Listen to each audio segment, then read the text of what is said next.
So, the season is over, all championship positions have been decided, the next time we see the drivers it'll be in their 2021 teams, and the next season of Try to Survive is already on the horizon. And seeing as you really like my previous tier list, I'm going to carry on with the format. Today, talking about the driver performances this 2020. It has been a year of underdogs, heartbreak and surprises, with unexpected appearances and results, so this is not going to be an easy task. This is going to be mainly an opinion piece, and therefore it's completely okay and to a point expected for you to disagree with me. But instead of saying I'm crazy, I'm encouraging you to tell me in the comments how and why you disagree. You might even change my mind. So, in no particular order, we're starting off with Fittipaldi. The Brazilian hopped into an F1 car after 2 years of no racing whatsoever, after the crash he suffered in 2018, when he fractured both legs at the 6 hours of Spa. But when Grosjean suffered this accident and was out for the rest of the season, Haas development driver Pietro was the right man for the job. He only took place in 2 races, but the performances he put were extremely decent. A 17th place in Sakir and 19th in Abu Dhabi. Not much else to comment on. His drives have been okay and he gets to be the first driver on the meh category. Outqualified by his teammate Russell in every race they contested together, the next driver is Nicholas Latifi. Currently last in the full driver championship and with an average finishing position of 15.4, he has had a rough first season. With a teammate as fast as Russell, it's pretty much understood the fact that he's been lagging behind, but the extent of it is what is sometimes shocking. More often than not, when we see a yellow flag, it's because he has gone wide or spun in a given session, and usually is a minute behind the pack after a few laps. He has not had many standouts this year. With the amount and quality of drivers available to step up, I honestly do not see him staying at Williams for more than it's necessary. Once again, this is purely my opinion, but I'm giving Latifi a bad rating this season. Jack Aitken was also a standing driver. When Hamilton was diagnosed with COVID and missed the Sakir Grand Prix, Russell was his replacement, and therefore the seat at Williams was left vacant. That's when development driver Aitken was given the call to stand in for him, and that he did. Qualifying at 10th behind his teammate in his second day as an F1 driver, we were all surprised at his pure speed, and although he had a mess up on race day, he kept it clean and away from the wall, to finish not last, and make Williams reconsider who they have in that second seat. Who knows, maybe when Russell gets the Mercedes promotion, Jack might get a chance to show what he's got. He performed great last week, but seeing as this is a one-off, I will hold back a bit. To finish off with the standing drivers, we have Nico Hülkenberg, yes, that's how you pronounce it, who finished 17th in the standing, although he only raced twice this year. Who wasn't excited when he was announced to come back full Silverstone? And who wasn't heartbroken when he couldn't start the race? He put the car on the second row and finished a great 7th after not racing in F1 in 9 months, and being quite out of shape to be honest. Then he came back after Stroll was diagnosed with COVID for Germany. After a last-minute call, Nico had the opportunity of doing his home race one last time. He impressed us all, so I think it's appropriate to rate his performances great for this season. Now on to Kevin Magnussen. The Danish driver closed his chapter in F1 with a last performance in Abu Dhabi where he finished 18th, a lap down and only ahead of his provisional teammate. With an average finishing position of 11.7 and with 7 retirements, the most out of any driver, this was a season to forget.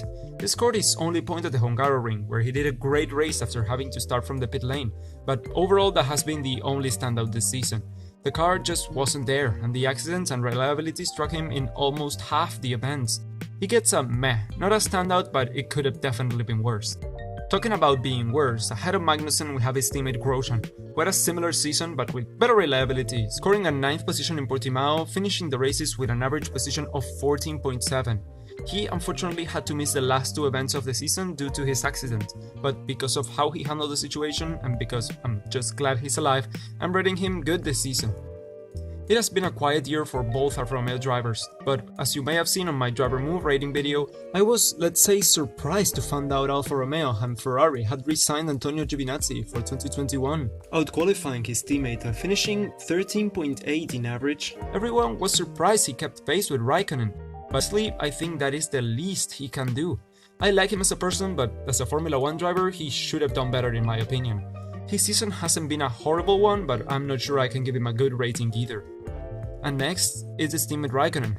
For the world champion, this has been a bad season. Outqualified by his teammates and only managing to score twice on the admittedly bad Alpha, but not nearly as bad as the Haas or the Williams. His performances have been subpar. Apart from the amazing start he had at the opening laps of Portugal, this hasn't had a significant change in my overall rating. He had a better finishing position to his teammate of 13th on average. I think Raikkonen's prime is long gone, and although once again I love the driver as a person, I'm rating the performances on track, and this hasn't been a good one. bad year for Kimi. I'm not going to sugarcoat it. Sebastian Vettel has had his worst F1 season ever, and there's nothing I can say that will change the facts. His head has been elsewhere, and his performances as well. Finishing in the points a handful of times, his definite highlight has been the Turkey podium, where a slippery track gave the draggy Ferrari the pace to fight for and get a podium, although it probably shouldn't have been Vettel's, but what counts is who crosses the line first, and after one of many mistakes that we'll talk about later, we saw Red on the podium for the first time in quite a while. But yeah, with an average finish of 10.4 just outside the points, I'm going to say this overall was not a good season. Talking about Red on the podium, one driver that has surprised me has been Charles Leclerc. In his third year in F1, he has severely outscored his four-time world champion teammate and finished in an average position of 7th with the worst Ferrari in years. But I wasn't referring to that. You see, we all know he's future world champion material, but he still has a few wrinkles to iron out. Much like Verstappen has been doing, he has to learn how to measure whether a gap is feasible or not, because his over-ambition cost Ferrari a double DNF in Styria, him a P2 in Turkey, and the same incident from Styria was repeated in Bahrain. Well, luckily Vettel had better reflexes to avoid him, but that wasn't the case in Sakir, when he took out Verstappen and almost Perez. His season has had ups and downs, and no one can take back from his 2 podiums and amazing drives in qualifying and the race, but these mistakes make me reconsider the score and bump him down to a good rating. Next year, with Carlos by his side, he will have to get it together. I think it's going to be a much closer season. Esteban Ocon is up next, and this has been the definition of a meh season. With a finishing average position of 8.3 and not as many noteworthy performances, he's been scoring points, yes, but compared to his teammate, he's been pretty much nowhere. Of course, he got a podium, but in my opinion, it was more due to strategy than anything else. But hey, a podium is a podium, and that second position has been great for him. Although, if you look closer, he has been improving bit by bit during the season, slowly but surely getting closer and closer to Ricciardo's times. In my opinion, next year is going to be make or break for Esteban. If he's close to Alonso, I think he will stay, but if he gets used to wipe the floor, I don't see him on the team for much longer. The overhype for his return has definitely played a part in the general outlook. Right now, we just have to wait and see what 2021 brings. If we talk 2020, you wouldn't be the first to forget about Daniel Kvyat. The Russian has been keeping his nose clean, but was clearly overshadowed by his teammates and proven race winner Pierre Gasly. With an average finishing position of 9.8, it doesn't tell the whole story.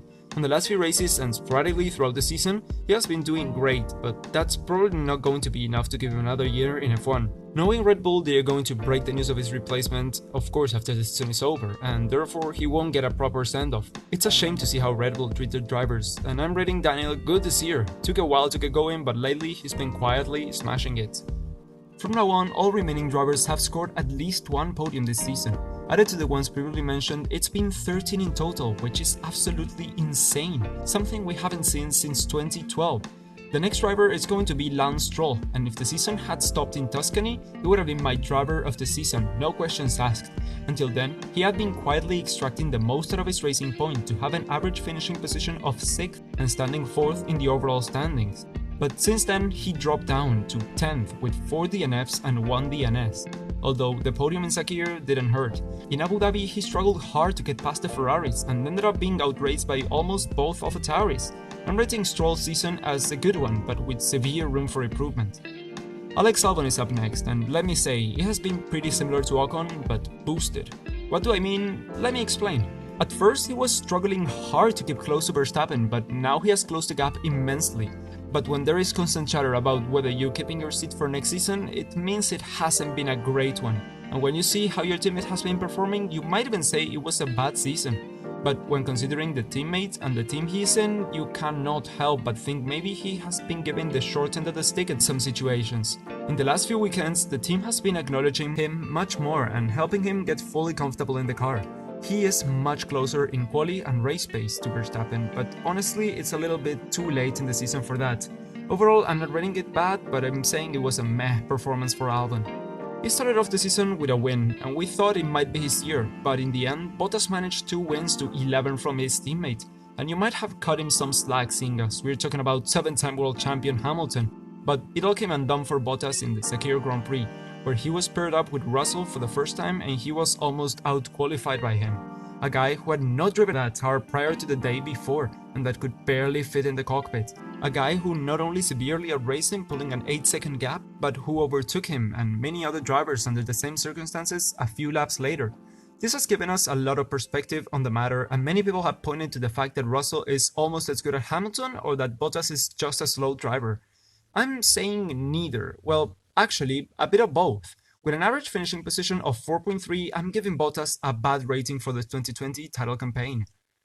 Lando Norris started off the season with an amazing performance, grabbing his maiden podium in Styria and running away with fourth in the driver standings for the following races. But since Italy, his luck has been worse, and in some races the pace just wasn't that good. But if we take a look at his season compared to last one, he has improved greatly. His performances have helped McLaren secure third in the Constructors' Championship, and his consistent will to improve had made me give him a great rating for this season. His teammate and Muppet friend Carlos Sainz has undoubtedly had a bad start to the season. Similar to 2019, his bad luck at the opening rounds has been insane. But with an almost race win in Italy, we knew that the poor performances were just a mirage, and 2 races later he started showing what he was really capable of, scoring 65 points in the last 7 races of the season. He finished in an average position of 6.7. If I were to rate his season in results alone, I'd rate him good, but since we have to take into account the bad luck, it gets bumped up into a great in my opinion. All drivers from here on could have won Driver of the Season, and I'll have to decide who to give it to while writing the script and going through their performances. The first driver I'm naming is going to be Daniel Ricciardo. The Honey Badger has made a great case on track of why he should be Driver of the Season, but unfortunately so have all the remaining drivers. His performances have been honestly excellent, and maybe the first one was a matter of time, but who would have imagined the second podium after the Eiffel Grand Prix? Finishing with an average position of 6.75, he has been one of the most consistent drivers all season. But he's up against tough competition, so he gets to be the first driver on the runner-up rating. So close, but yet so far. There's also a case to be made for Lewis Hamilton, of course. Whether you love him or hate him, you can't deny he's the luckiest guy on the grid, and super talented of course. Came through, plowed through the races, took 11 wins, and absolutely decimated his competition. If I'm honest, George Russell is what stopped him from taking the crown in my book. He seemed untouchable, with an average finishing position of 1.9. Until we realized that the problem maybe isn't the fact that he's bulletproof, but that his teammate is not as strong as we thought he was. Although his achievements are still incredibly amazing, that added perspective may have stripped the now 7-time world champion from his godlike status, but not of his incredible performance this season. The remaining 4 drivers could all be driver of the season, and I would honestly be fine with it. But I want to narrow it down to a single one for my sake more than the videos. And I'm going to go with Max Verstappen next. The driver who surprisingly got his 3rd pole this weekend. Yes, only 3rd. And who took it to the end to take a convincing win over the all-powerful Mercedes. You could say his season could have been better, but when you compare his results to his teammates, there is no other way to put it. He has been outdriving the hell out of that car, standing in the podium in every race he completed but one, and finishing with an average position of 2.4. But if it wasn't for his accidents, he definitely would have finished 2nd in the Drivers' Championship. There can only be one winner, and as I've said before, this is an opinion piece, so you're completely allowed to disagree with me on this, but I cannot give Driver of the Season to a guy that undermines driver safety and mental health like Verstappen did after Grosjean's accident. So I'm also giving him an amazing rating, but yeah, runner-up as well. George Russell is up next, and this guy never ceases to amaze me. Making it into Q2 in the slowest car on the grid, weekend after weekend, and losing a victory under, let's say, mysterious circumstances when replacing Hamilton, he has been at the back for both weekends, but 2 weeks ago in Sakir, he showed what we were missing out on. Almost out-qualifying and definitely out-racing Bottas, he showed a level of speed akin to that of Lewis Hamilton, and although the championship standings don't show it, he has been my favorite driver to follow this season. He out-qualified his Williams teammate every single weekend in the past 2 years, and when someone performs so consistently as so good, there is not much to add. The Driver of the Season award is so close between the remaining 3 that I had to nitpick to see what would make the difference, and with George you cannot forget Imola, where a point finish was in his hands, and then he did one of the worst maneuvers of his career and put the car into the wall, all by himself. It was a mistake, I know, but it happened, and if it wasn't for that, he could have gotten Driver of the Season, no questions asked. Now, let's talk about the Grand Prix winner. Which one? It was a tough one, but let's start with Perez. The Mexican has taken best of the rest and moved it to a whole new level. His performances have been impeccable almost all season long, and one could argue he should have gotten way more podiums than he did, missing out mostly on botched strategy goals in Austria, Belgium and Imola, and who knows, he might have gotten one in Abu Dhabi as well. He's been the most consistent driver all season, and there's not much to add to such a clean and good performance. And with 4th place in the championship secured even with 2 DNFs and missing 2 races due to COVID, with an average finishing position of 5.6, he has finished every single race in the points. There is no other rating possible than driver of the season, and I still cannot believe that there is room for a driver like Mazepin, but not for Perez on the grid for 2021, as of the recording of this video at least. So yeah, I sat in front of my computer deciding the top 2, and Gasly has been a serious contender for the award. I'm not gonna lie, it was a tough call. Consistently delivering in the car that has also been surprisingly on pace under his hands, with an average finishing of 8.2 compared to his teammates' 9.8. He has been the outstanding surprise of the year. All the remaining bad rep carried through from the Red Bull days has definitely been wiped this year, and that race win in Monza definitely didn't hurt. I couldn't find a single screw up all season long, and the result was purely decided on the fact that in the races he did bad, his teammate did really well, and that robbed him of the title. Although he didn't end up as driver of the season, we cannot deny his world champion material, and I am super excited to see what the future brings for Pierre.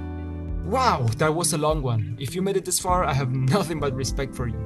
This wasn't an easy list to make, but it's a fitting video to send off the season. I have tons of ideas and lots of content planned out for the coming weeks, so if you like this video, don't forget to smash that like button and subscribe so you don't miss any future uploads. You can also check out my latest video on the left there and a random video on the right. As always, thanks for watching, and I will see you next time.